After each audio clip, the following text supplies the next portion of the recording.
$100. And I've been trying to figure out what it's worth on my own, but my family's giving me a hard time. So I asked my buddy Jimison to take a look at it. Hey, morning, Rick. Hey, how's it going, man? All right. The guys call me down here to appraise guns that they're not quite sure of the value of, and there's a lot of exotic weapons, so it's understandable that they might need some advice. I need your help on this one. I have no idea. Maybe I did good, maybe I did bad. I have no clue. This looks like a snap-ons trade gun used in North Africa. Okay, what snap gun? It's a snap-ons. Basically, they were trade guns. People in Europe would take the out-of-date locks and send them to Africa, and they would turn them into these guns because the Africans could use them. It's not like they're the state of the art at all. When they were used by the North Africans, they were already out of date. The guys in Europe were getting rid of the old guns for the spices and the salt. So. That's right, that's right. It's basically a gun that was used by African tribes. The Europeans would try to bring them to them and trade them for spices. Africans used these guns for hunting and defense and warring each other in tribes. They were basically the weapon of choice for that period. How old do you think it is? Well, the mechanism probably is mid-1700s.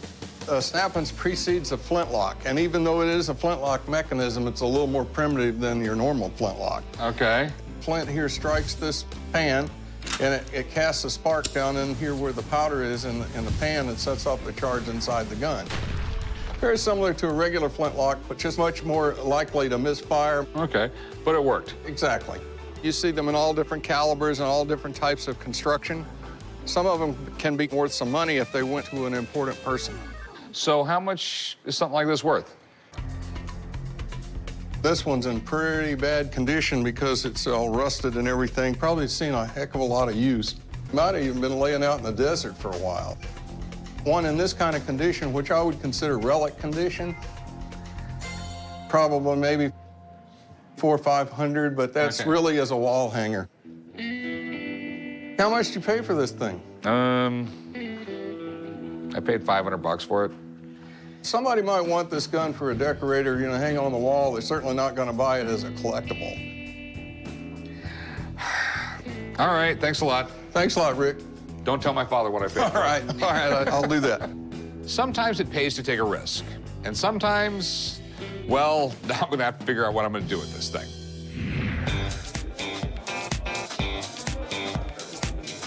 What is this? I have a World War II United States Air Force bomber's hat.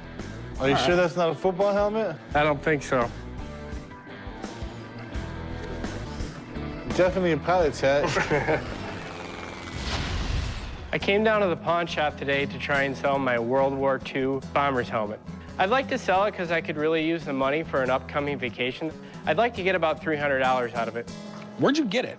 I got it at an estate sale. I never really fully understood the purpose of this unless it was to keep your head warm, because if you crash in an airplane, this is not going to be anything that helps. Probably not. It's probably, since it's so small, imagine it's like maybe a ball turret operator, which had to be the smallest guy in the plane. I mean, he couldn't be any bigger than 5'4". And you had to crouch down in this little hole with your knees pressed up against your chest to shoot this gun. Well, what's a ball turret?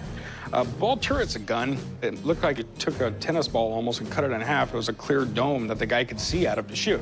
Okay. So his head is literally sticking up above the airplane. And if you're a German fighter pilot back then, that's the guy you want to shoot.